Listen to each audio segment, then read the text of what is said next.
like I snapped at her and got really ridiculous. We kind of hung up. I was like really pissed that she's. Well, of course I have, because I have. I Googled her. I swear to God, hundreds of times. But so I'm laying there, and the computer's on my stomach. It's pouring rain, and I just tap tap tap, and I tried her again. I tried to Google her again, and something happened which had never happened before. And it said, "Did you mean Ellen with a completely different spelling of Baraska?"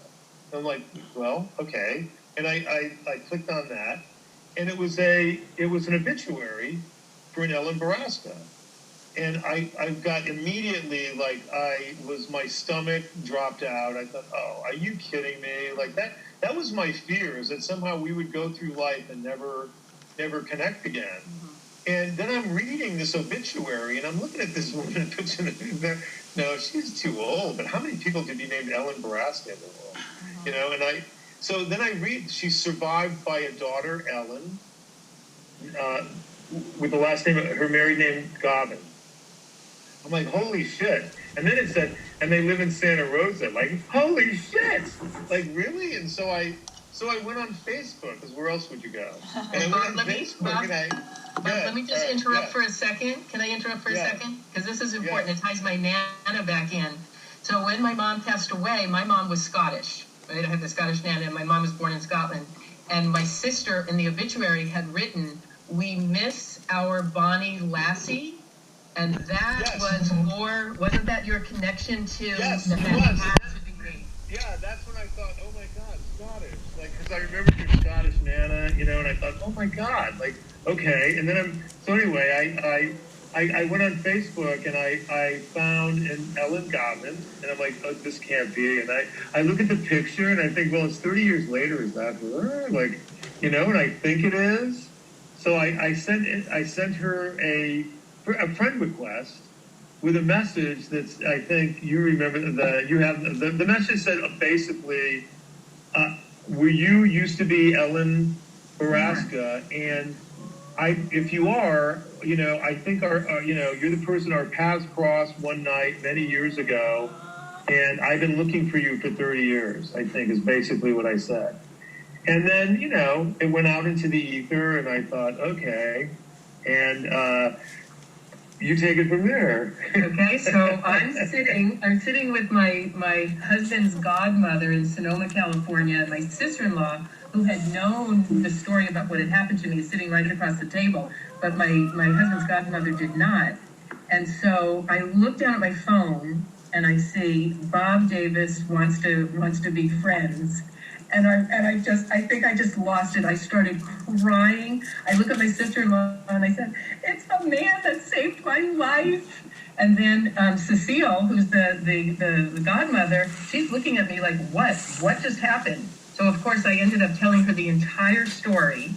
And then, and I think I must have messaged you back at that point, Bob. And I said, it took a little while. It's me, Bob. Okay, yeah. So and very quickly, I think we only have 5 minutes left. Yeah, well, no. We're sitting around having a glass of wine and pissed off about Brett Kavanaugh also. Is that what you were doing? Absolutely. I was walking around my house with my laptop saying, isn't anybody in the Senate going to go ahead and make sure this doesn't happen? So the two of us were feeling very similar on that morning. So it was pretty interesting to have gone through the same feelings that many miles away and that many years, that had separated us. But so that was the beginning of us being able to be in contact with one another. And Bob, you tell about how awkward it was about the call. And so now we're a family. What? So. The call's kind of going south. Were you guys saying something?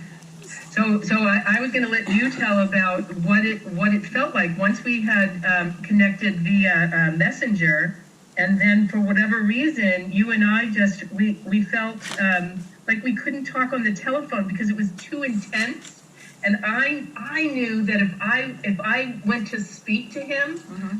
There wouldn't be any words that would come out. I would be so emotional with, being reunited with him and everything that had happened. that there's no way I could get even one word out. So that was the reason that I didn't call him, and he felt similar. Yeah, we didn't speak to each other for a couple of weeks on the phone. We just messaged back and forth because it was too intense. It was just too intense. Yeah. I couldn't do it. She couldn't do it. And my friends would say, "Well, have you talked to her?" It's like, no. Like, like what? Okay, so anyway. Wow, you so guys. when we met, I was by myself and she was by herself, and I came to her house, and that's how we hooked back up. And I'm a little worried about time here. Do we have enough time? So we want to keep talking. I know we have some questions. I want to hear more. So let's do a quick pause, and then we're going to come back again. So give me one quick second. We're going to just pause our things right. So Bob, do you want to finish off where we were? Well, I think we were too nervous to even talk to each other on the phone. We just messaged back and forth. And then we set a date. It took like 2 or 3 weeks.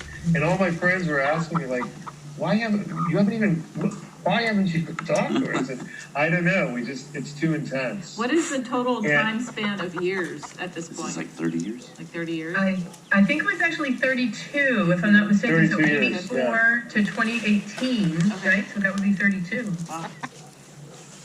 Yeah. Or 34. 32 years, yeah. A lot of stuff had happened, and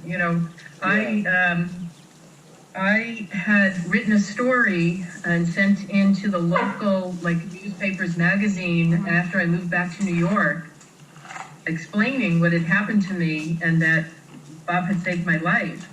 And it came out. It had a pretty big circulation, and I sent a copy to him. I never heard anything back, so I'm not sure what happened there. I know he has a copy of it, but I put it away after I had done that, and after all the other stuff that had happened with the lineup and all of that. And then I took it out when my older daughter turned 16, because I thought she was old enough to understand it, and I was also trying to prepare her for what could be out there in the world. So she read it, and I just remember she said, "Mommy, I'm just so sorry that happened to you." And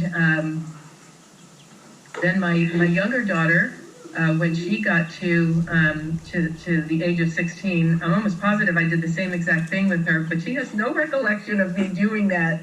But then when Bob and I reconnected, I pulled out, I still have a copy of it, and I showed it to her, and she also was just, so sorry that had happened to me. When I've told this story now many, many times to friends and people who knew me way back when, but never knew that had happened to me, they cannot believe that I went through something as traumatic as that. And I really have to say that the reason that I was able to come through that without feeling, like I'm really damaged or whatever, is because I had somebody like Bob there that, came to my rescue. And I know he doesn't want to be considered a hero, and whatever he was working through, the instrument or whatever, I think that made an enormous difference in the way my life turned out.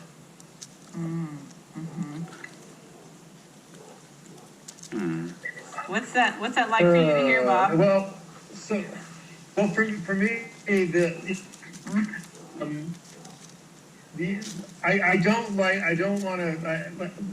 last thing in the world I want to do is for somebody to think that I'm saying, yeah, I was a hero, because I don't feel that way about it.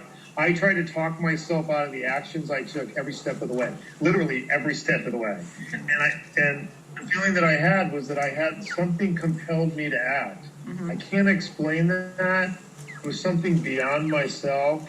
It's I don't know, it's the weirdest thing. But I do know that what was humbling was that I felt like I was used as an instrument for some greater good. That's a very humbling experience, I think. And it's been this great gift to me to realize that there's more to this. Like whenever I get into a dark place and I think you wonder what does any of this, what does life mean, or what is all this all about? I realize that you can go gentle, because whatever it's about, we'll know, there's more. All I know is there's more.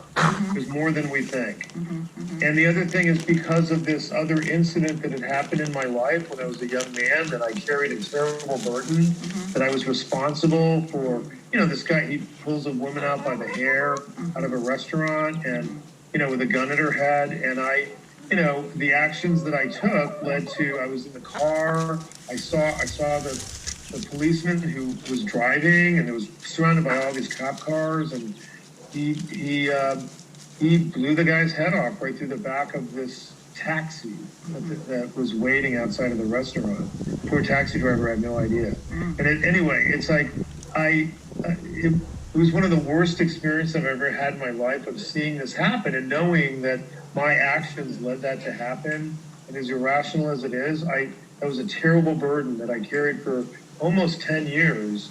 And then the minute this happened, it was sort of like the heavens opened up and relieved me completely of that burden. And I realized then and there that it's always right to get involved. It's always right. You listen to that little voice. It's why there's, flight attendants have rescued children who are being trafficked, or, there's all these different cases where people listen to the little voice and then acted. And we live in a world now where people are so isolated from each other, and you're afraid somebody's going to call you a Karen, or you're going to go viral because you stuck your nose in where it doesn't belong. And err on the side of I don't know, like helping other people. Taking the risk to go outside that comfort zone and go and just keep going. And I like what you're saying about how you're just the vessel, right? You're the conduit. Yeah. And I think that that's certainly things that Mike and I have talked about, is just do the work, right? Just let whatever universal love needs to flow through us to take care of the people that come before us. It's not about us, it's about them.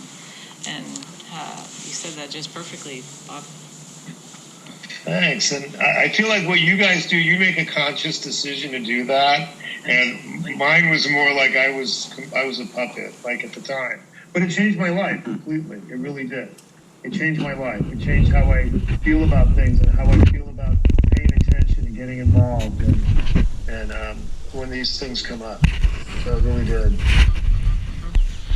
Yeah, the vigilance and being a puppet, but being being a party to it, right? Like it must be like, is it like watching yourself from above? What does that feel like? It felt very, very weird. I really thought I was having a mental breakdown. I thought I was cracking up. I remember thinking that as I ran up to that door. It's like, what the fuck are you doing? Stop. And I couldn't stop myself. There was no way I could stop myself. That's power. Yeah. Amazing. Ellen, how are you doing? I'm doing well, and I can't help but think that all of that has led us to this. Yes, tell us about this.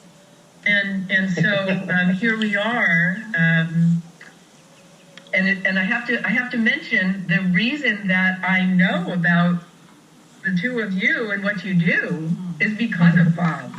He posted on his Facebook page, I want to say it was maybe back in March, Bob, the story of Katrina Girl and the rescue and all of that. So when I saw that, he's always posting like really good things on Facebook. This is one of the few Facebook pages that I'll actually really look at and read all the stories. But I read that story, and then I researched it further. I went further than just that one story. And so I was so moved by the words, Mike, that you said to that little girl, right? I mean, she was 13 when you were reunited with her. But the words that you said about how much she had saved your life.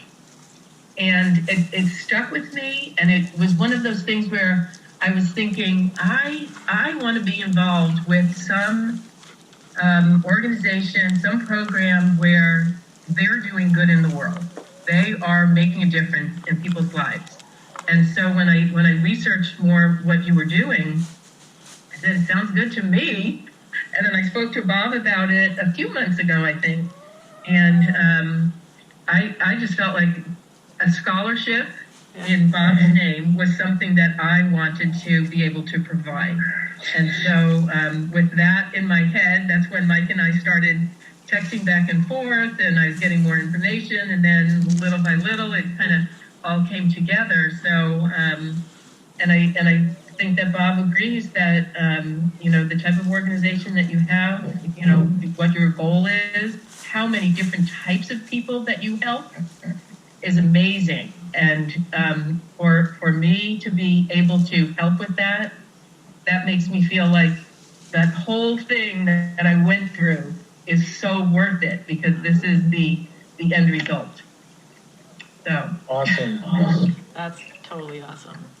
So tell us a little bit about the scholarship. Okay, so it will be awarded on April 9th. Okay. The first one will be awarded on April 9th, 2021. So that's this coming April. The reason I picked that date, of course, was that was the date that I was attacked. And I want to think of that date not as something that was awful and traumatic and horrible, but something that is now going to be a very positive date that I'll look forward to.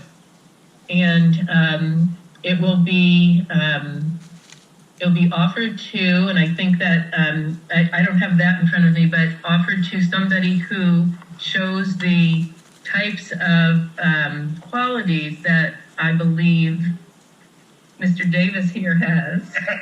Knock it off. I can't help it, Bob. I got to give you a little bit of credit here. Well, just good. So everybody knows that I'm a little squirrely about calling it the Bob Davis thing. I know. He wanted to call it something else, but I said that's my condition, the Bob Davis Scholarship. Mike's the same way about stuff, so we get it. It's okay. But it's okay to my vision of what happened between me and Ellen is that my guardian angel was in touch with her guardian angel, and my guardian angel kicked my ass up the stairs. So I think of it as a guardian angel thing. That's what I think. And actually, when I shared with her the story about Mike, when I put it on Facebook, what I put was, there are angels that walk among us. And that's usually when I find a good story, I want to say, there are angels among us. Be an angel. You know? So, anyway. That is true. So, did I answer all the questions about the